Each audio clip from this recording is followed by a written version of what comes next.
Thank you for tuning in to the BizNation podcast. My name is Kerry Zarb, and I've been helping business owners just like you go from headache to heaven in a heartbeat for over 20 years. I'll be giving you all the top advice for getting started in your business, but I'll also be speaking with some of the best business minds to inspire you with valuable insights to help you get ahead in your business.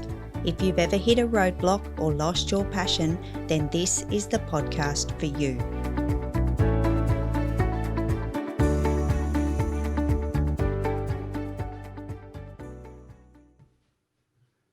Welcome back to the BizNation podcast. If this is your first time listening, a huge welcome to you. I'm your host, Kerry Zarb, and when it comes to small business, I've got you covered. Today's guest joining me is Meg Coffey from Coffey and Tea. Meg is based in Perth, Western Australia, and has over 20 years experience as a digital marketing strategist and social media expert. Meg has an amazing story to share with us later in the show, and I'm so grateful that Meg has given us the time to be with us today. Honestly, I am absolutely positive that Meg and I could chat about marketing all day. So what we wanted to do was just break it down to a really super cool key topic in this episode. We are going to talk about content and consistency because I think this is pretty important. I hope you're sitting down and I hope you're all strapped in and ready to go. Welcome to the show, Meg. Oh, thank you so much for having me. I'm thrilled to be here. Excellent. Thank you so much for your time. I'm so excited for this chat, and this was one on the calendar that I was waiting for, and it's super cool that we've finally connected. And we did have a few little tech issues when we first connected, which was completely my fault. So that's a cool way to start today, I think. Oh, I love it. It just goes to show that even the most professional people with all the gear and all the equipment can sometimes still just struggle.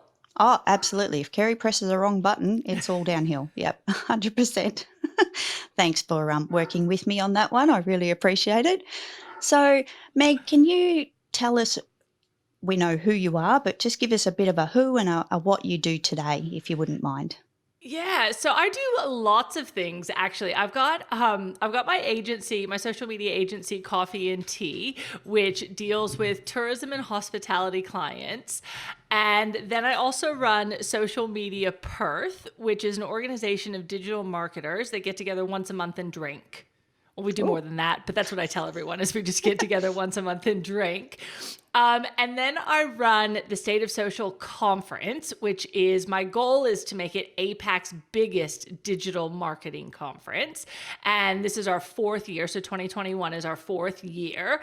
And then I do a whole bunch of media and, tell people how to use social media and, but I break it down. I like to, I take all the jargon out of it is what people tell me. So I try to really simplify things and I have fun. Like I love teaching people and doing workshops and just making social media easy and accessible for them.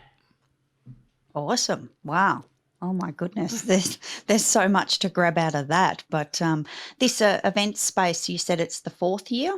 Yeah, so State of Social is in the fourth year, which is amazing. I managed to pull it off in 2020. We had 300 people in real life, which was incredible considering COVID. So this is the fourth year, but look, it's an Australian conference. It's a global conference this year, a little bit more Australia, thanks COVID. But it's not just a WA conference. And some people go, oh, it's a marketing conference for WA people. And I'm like, no. I want it to be APAC's biggest so that if you're in social media or digital marketing, you would go to Social Media Marketing World in San Diego, you'd go to Content Marketing World in Cleveland, and then you'd come to State of Social in Perth. And a lot of people go, but why Perth? Ugh. And I'm like, are you kidding me? Have you ever been to Perth? It is, and I'll admit, before I'd ever been here, I was like, it's on the wrong coast. Why would you go there? And now I've been in Perth for almost 20 years, and I can't imagine living anywhere else. It is, for living, for the day-to-day, it is honestly the greatest city in the world. And why do you think that, Meg? What brings you to that conclusion? I'm curious. Well, look, I mean, sure, there were more restaurants in Melbourne. I shouldn't say that. You can't see my face on a podcast. But, or there's more culture in this city, or there's more sport in that city. But, it takes me, like, a bad traffic day is 15 minutes. And we have the most beautiful beaches in the world. Like, and there's nobody on them. There's just absolutely nobody on them. And, it's quite funny during isolation. It was like social isolation is easy in Perth. And you'd like look to your left and look to your right. That's because there's no one here. Oh, I love that. Yeah. It's just, I don't know. There's something about it. My family's come to visit, and they say that it's a lot like San Diego in the U.S., or it's a lot like Texas even. And so maybe that's why I feel at home here. But I don't know. The people are nice. The weather's incredible. It's good. You can buy a home here for a reasonable price. Yeah. Yeah. Oh, I think I need to move. I think you've sold it really well. It sounds fantastic. And I apologize. I do have a dog that loves to be a little bit rowdy, but what's wonderful here is that I can actually have a yard. I live 10 minutes from the city, and I have a yard, and it didn't cost me my kidney to get. Exactly. And I think that's a really good point that you make, because, going back to the traffic aspect alone, like, that's incredible, 15 minutes of bad traffic. Man, I wish we had that here in Melbourne. That would be awesome. That would be so cool. I had a friend from Melbourne visit, and I was getting like rage because it was taking me so long, air quote, so long to get him to the hotel to drop him off. He's like, "What's wrong with you?" I was like, "This is taking forever." He's like, "Meg, we've been in the car for 10 minutes. I was like, okay.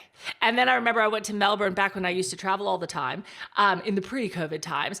And I think it was, what's one of those main roads, Collins Street or something like that. I ended up just getting out of the taxi and walking because it was faster. Yeah. It's just ridiculous. Oh, it takes sometimes an hour to get around a city block in Melbourne. It's crazy. No, thank you. Yeah. Too insane. Yeah. All right, let's hop into the content and consistency part of the show now. And I guess I just need some insight from you. What is your recommendation? What is your tips, and what hints can you give the listeners about the content space, and what can we advise them? What's so key important here? I think you nailed it on the head. Consistency. A lot of us, these new platforms come out and you're like, ooh, shiny. Let me go get involved with that. New Clubhouse. I got to do that. And rah, rah, rah. And if you're not nailing Facebook, what are you doing on the next one? If you haven't gotten your website under control with, common blog posting and basic SEO stuff, what are you doing jumping into these new shiny things?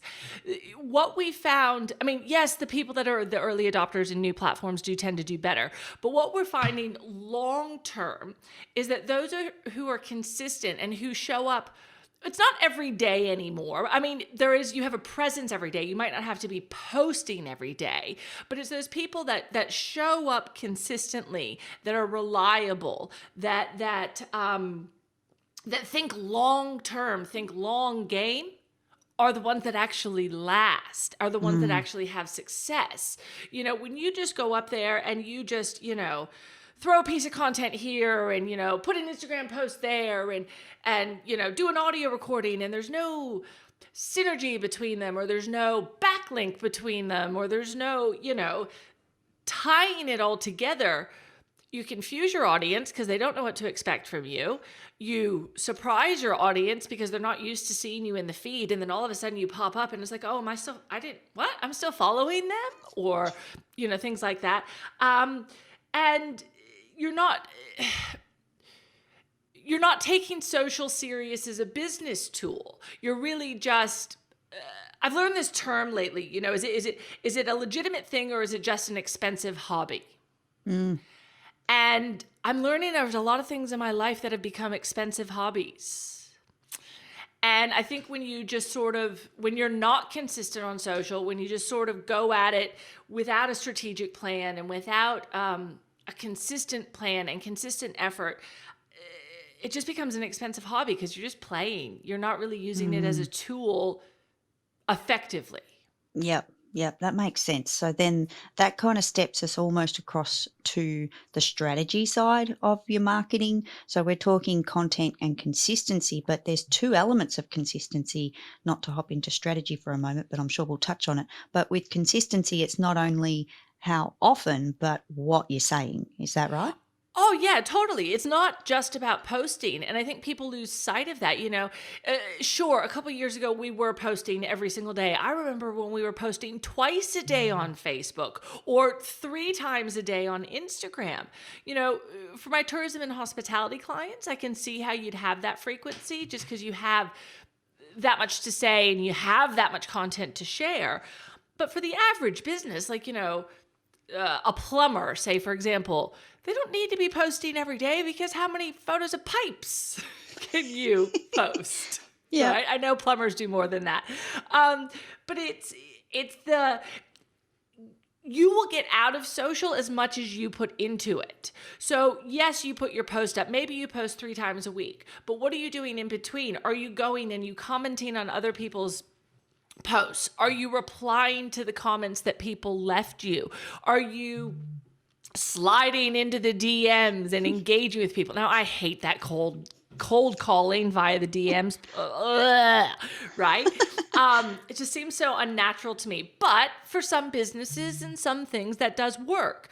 But that consistency is having a presence every day and engaging and liking and, take your thoughts on Gary Vee either way, but Gary Vee has this strategy, his $1.80 strategy, which is you go and you give your 2 cents 90 times. Mm-hmm. Now that's a lot. I don't have time to do that. Who's But I got like that? yeah, exactly. But I like the theory in that you go and you can't look at social media as just a push strategy. It has to be a push and pull. You have to give more than you take. And I know that's a whole bunch of jargon, but it's true. No, I think it's good stuff. Like I see that, and I don't think it's too technical. It's a bit of common sense in there as well, because you're right. Give and take. It's like anything. If we think about the principles of life, how we interact with our family and our friends, it's the same thing. We give and take with our friends. So why would socials be any different, really? Yeah. I always say when I do my workshops, don't be the brand that makes me feel like I need to take a shower after an interaction with you. Oh, good one. Right? But that's Yep. it. You don't want to be the creepy brand. There's an example, Spotify. You know how Spotify every year does all the data at the end of the year, and you're like, you listen to 12 hours of Nickelback, and 1 in 5 playlists has a Britney song on it. I'm showing my age. But that's a really cool use of data. Netflix a couple years ago, now Netflix doesn't release any data about their user numbers and how people interact, but Netflix sent this tweet out that said, to the person that watched The Christmas Prince 57 times in a row, who hurt you? That's creepy. They were trying to be funny. But that's oh, Netflix, don't do that. So be like Spotify. Use data in a fun way. Interact with people in a fun way. Engage them. Give them interesting pieces of information. Don't make me feel like I need a shower after an interaction with you. Yeah, that's a really good way to put it. I love the whole, not being creepy and pushy, like you said as well. It's not about the push. It's got to be that it's human to human. We know it's human to human. Yeah.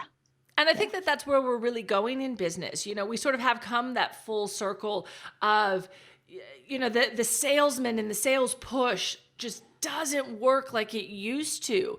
It truly is that authenticity and the way that the person makes you feel that gets it over the line. Yes, we're still price conscious, and yes, we're still, some of the major things, but it's how did that interaction make you feel that pushes you over the line, that causes the trigger. Yeah. So Google did this paper on micro moments. And I think it was Think with Google. And it talks about how throughout life, we're constantly getting bombarded. And they all add up. I touch my stomach a lot when I talk about this because it's that gut feeling, right? And it's all these moments adding up. And then all of a sudden you have the trigger, good or bad. And in a world that is chaotic as it is, there's very little that we have control over. But we have control over how we make people feel, and we have control over the content that we put into the world. So make them positive interactions, make them good, so that it builds upon itself, so that when your customer has that gut feeling and they're ready to go, they're ready to purchase, they go, you're the one that made me feel good. Yeah. Yeah, feeling is so important, and especially it's very, as we know, Facebook, Instagram. Yes, you've got video aspects and all that kind of stuff, but everything else is so 2D, and it can be so impersonal. So trying to break through to people and get your messages across non-creepy. But again, but video's certainly something. Meg, I wanted to ask you about that actually. Are you seeing on your side of what you see behind the scenes? Video was super popular pre-pandemic. It was getting more engagement, more interaction. Is that still a thing right now, or is something else happening? I think video is definitely, but it's going. I was actually having this conversation the other day. It is, when we first had video, I guess there was the proper video productions, and then people are like, wait a second, I've got a smartphone, I can make video and I can do this. And so we sort of went into the video that wasn't as good, but that's okay because we wanted the authenticity. But now I think, and I kind of blame TikTok for this one, you got to have video skills. Like, you got to be able to do the transitions, and you got to be able, it can still be, you casual, but it's way more than just I'm filming myself on video. There's production to it now, and that's what's cutting through. Yeah. So yeah, video is more important than ever, but it's just what kind of video or how you do that video. And I think that's one thing I do like about TikTok is just when you're scrolling on the feed. I'm a massive TikTok fan, but when you're scrolling on the feed and then someone gives you how to organize your transitions and how to take the first clip and the second clip, I'm always drawn into those little videos myself just to get those tips, Yeah. Oh, it's crazy. And I have a friend she's determined to learn some transitions at the moment, and she's spending hours doing it.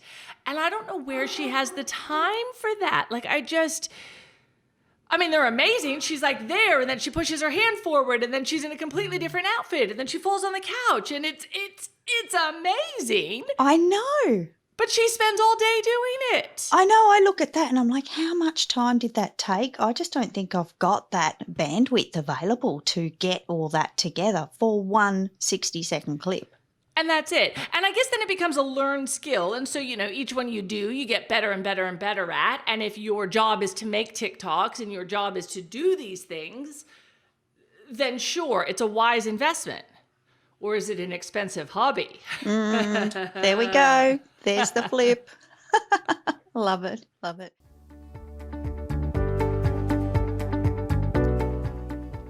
You're listening to the BizNation podcast. I would love to connect with you outside of the podcast, and you can find me on Clubhouse, Instagram, Facebook, or LinkedIn by searching my name, Kerry Zarb, or directly on my website at kerryzarb.club.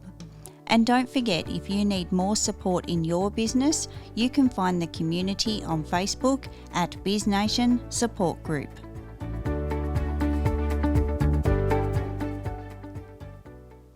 So Meg, going back to consistency of messaging, so time, how often we post, time of day that we post, we're all pretty aware of the stats that we can get behind the scenes of our socials, seeing what happened, what worked, what didn't work. What's your number one tip for the listener as far as the messaging is concerned? Probably don't lie, like that authenticity. If you're selling a product, don't claim that the product's going to do one thing when it does something else. Don't tell people your dog's going to be quiet when he never is. No, I'm just kidding. My dog is so rowdy today. I'm so sorry. He's all right. Yeah. He normally sits at my feet and is silent. I've done so much television and radio, and he's just silent. I apologize to your listeners. All good. But yeah, I think it's that be authentic, you know what I mean? And even me telling you, my silly dog, anybody that were to look at me on socials will realize that my dog is my child. I am that crazy fur baby mama. Like, I mean, he's 38 kilos, so he's not that little, but like my dog is part of me. And so that's authenticity. And so that comes across in my content, and it makes me relatable, and it makes me, all the things that you want to be in business. Yeah. So when we're talking about consistent content, it's be yourself. I mean, brush your hair, look a little bit nice, but be yourself and be authentic. And I think in today's world, where it is so crazy and it is so polished and fake and contoured and edited and filtered, that if you are just consistently showing up and you are consistent in your message, whatever that message is, but it is the same message woven in or out, little bits here and there, that's how you'll succeed, because people know what to expect from you. It's that tiny micro moment on tiny micro moment that when the dog does bark, they go, oh, that's all right. That's Meg. I expected that. Yeah. Or, it's the authenticity. It's just being whatever your thing is, stick to it. Like it's, people who, I think the people that come and go are the ones that don't quite understand who they are or what they're selling. Mm-hmm. And every day it's something different. Yeah. Yeah. I think. That makes sense to me. I love it. I think it's awesome. Meg, would you mind if we step into your backstory for a moment? Because you're originally from Texas, am I right? I am. Can't you tell my Australian accent? It's wonderful. It's perfect. It's perfect. Yeah, so I am your typical backpacker that came to Australia and fell in love with the country and never left. Oh, there you go. Yeah. But I'm the worst backpacker because I arrived with 75 kilos worth of luggage. Is that a lot in the backpacking world? That sounds like a lot. Yeah, it was a suitcase. It was not really a backpack. No, so I graduated uni. And my best friend growing up from home, her mom was actually from Perth. So when she graduated uni, she's like, I'm out of the US. I don't want to do this country. I'm off to Australia. And I was like, what do you mean you're off to Australia? People can do that? And I broke up with a long-term boyfriend. And so I ran away from home. And I was like, this is not for me. And I came to Australia. Well, I told my mom I was only coming for 3 months. Ooh. And that was 19 years ago. Oh, a little bit extended. She still has my car. I got a speeding ticket apparently in 2013, and there's now a warrant out for my arrest in Texas. I wasn't in the US in 2013, but I'm like, Mom, why do you still have my car? I have an Australian passport now. I don't know what else I'm going to tell you that I'm not coming home. She's hanging on. She's hanging on just in case. You never know. You never know. Oh, that's cute. But I did. I came to Perth and I fell in love with it, and there was just something about it. And this is back in 2002 when Perth was just, the skyline was completely different. Perth was really a small country town then. But there was something about it, something that just felt right. So I stayed in Perth, and then I went up to Broome for a little while. And then I overstayed my visa, as all good backpackers do. And I was banned from the country for a couple years. So I went to New Zealand. Oh. Yep. And I was in New Zealand. I fell in love with a boy there and ended up staying for a couple years. And then that relationship ended, and I was working for Accor, the hotel group. I was running the bars in the backpackers. It was, very sophisticated. So they moved me to Magnetic Island, which is off Townsville and is just incredible. And I was getting older, and I realized it was sort of like those two paths. Do you go down this path, or do you go down that path? Like, do you stay working in the backpacker bars, or do you actually grow up? And so I moved back to Perth in 2008. So I had a little 6-year hiatus of backpacking. Yeah. Moved back to Perth in 2008, never looked back. Oh, wow. What a journey. How amazing. It has been. It was a lot of fun. It was, I laugh now because, I was late to the game in buying a house and late to the game in certain things in my career. But I had a good early 20s. I had a lot of fun, and I would not trade that for anything. Yeah, and that's the biggest thing. No regrets, No. And it's brought you to where you are now. Everything's happened for a reason. There's a path, it's all kind of twined along, but you're there. Yeah. Yeah. And that's, what I say often with my agency, with Coffee and Tea, with working in tourism and hospitality, the reason we're so good at it is because I've done every job. I've been the glassy, I've been the bartender, I've been the restaurant manager, I've been had to do the P&L. I've learned everything. So I know that industry innately. Yeah. And it allows me to have a unique perspective and to give you marketing strategies that I know will work, rather than going, just discount everything 50%. I'm like, but my profit margin is 10. How do I do that? Exactly. Yeah. So it does. It like you said, it was the right path, and it's brought me to where I am. And it just gives me a really unique perspective. Yeah, I love that story. Thank you so much for sharing that. That's awesome. Such a journey, and no doubt heaps. Oh, I'm sure you've got so many stories you could share. Probably not safe for podcasts, but yes. Maybe not. Maybe not. Awesome. Meg, I've got something fun. I want to ask you 5 random questions. Now, there's a bit of theatre here. Got a tin. All right. I have a tin, and inside this tin is 5 random questions. You have no idea what they are. I have no idea what they are. So I'm going to pull them out.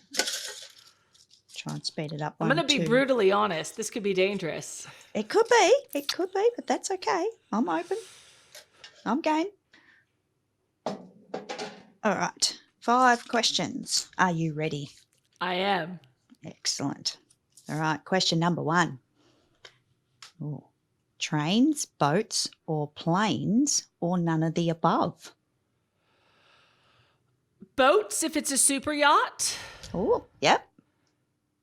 I'm dying to do the Gone. I really want to do the train across Australia, whether it's the north to south or the east to west. Planes, I haven't been on a plane in over a year, which is really weird for me considering I used to be on a plane every week. Definitely. But right now I'm all about boats. Give me my super yacht. Oh, there you go. Put that on your vision board for sure. For sure. Awesome. All right. Second question. Are you an introvert or an extrovert? All right. So I am both. I'm the most introverted extrovert you've ever met. Right? Like, I love people, but I hate people. Right? I love everything, and I give myself to everyone.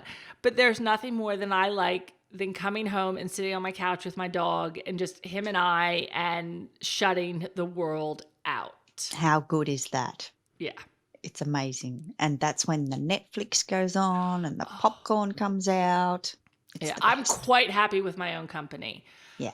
But I like to, I go out in bursts and I go, and I think that's why I like the public speaking, because I can be on a big stage with a whole bunch of people, but I don't actually have to talk to them. I mean, there's that, I'm with the people, but I am in control of the situation.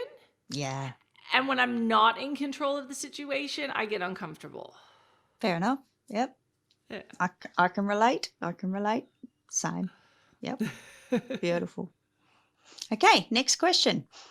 What are your top 3 priorities in life? Sleep. Oh, yeah. My dog and fun. Awesome. Sleep, puppy, fun. Yeah. My dog, he is, I don't have a partner, and it's been a while since I've had a partner. If you know any wonderful men out there, I'm looking. Putting it out there, listeners. Well, I got to get on my super yacht somehow, don't I? That's it. But sleep, I am a person that I burn the candle at both ends. And so when I can sleep, I sleep. And that's really important to me. I think people, there's nothing to be proud of by saying you only sleep 4 hours a night. No. Sleep is important. We need that. We need to rejuvenate and regenerate and all of that. And fun. I think that life is hard and it is exhausting, and I think this is why I could not go back to the US, is because I don't want to live to work. And it is just so hard, and you're constant. I mean, people don't take leave in the US. Here in Australia, we get 4 weeks. I mean, that's unheard of. You got to have fun in life, because if you're not having fun, it's not worth it. Definitely. And I think the message I took out of that, my little takeaway, is more sleep equals more fun. Yeah. Kind of. If you don't get enough, you're not going to have as much fun.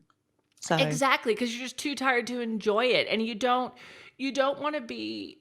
You want to be present in life, for the good and the bad. I mean, you need to have the heartache to have the joy, but you've got to be present. You don't just want to go through life. You don't just want to survive. You need to be an active participant.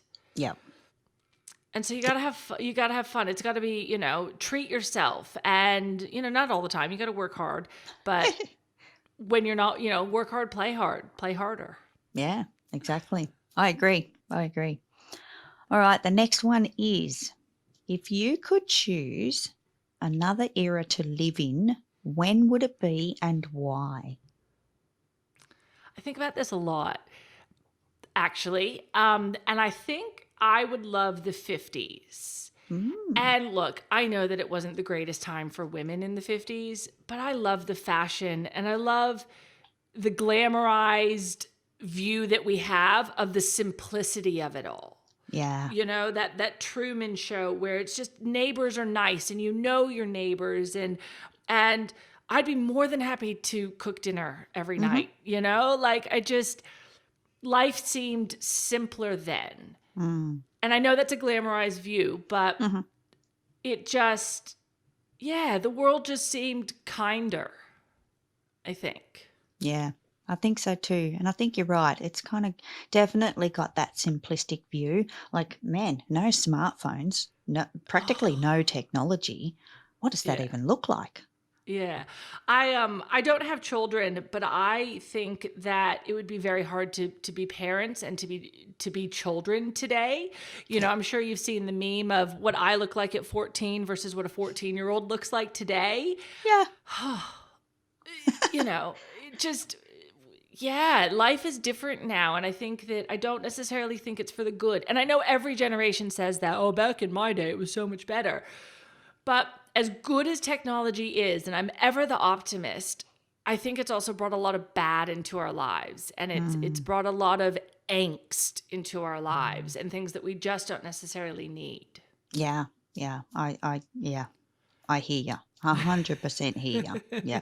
But can we turn it off, and can we put it away?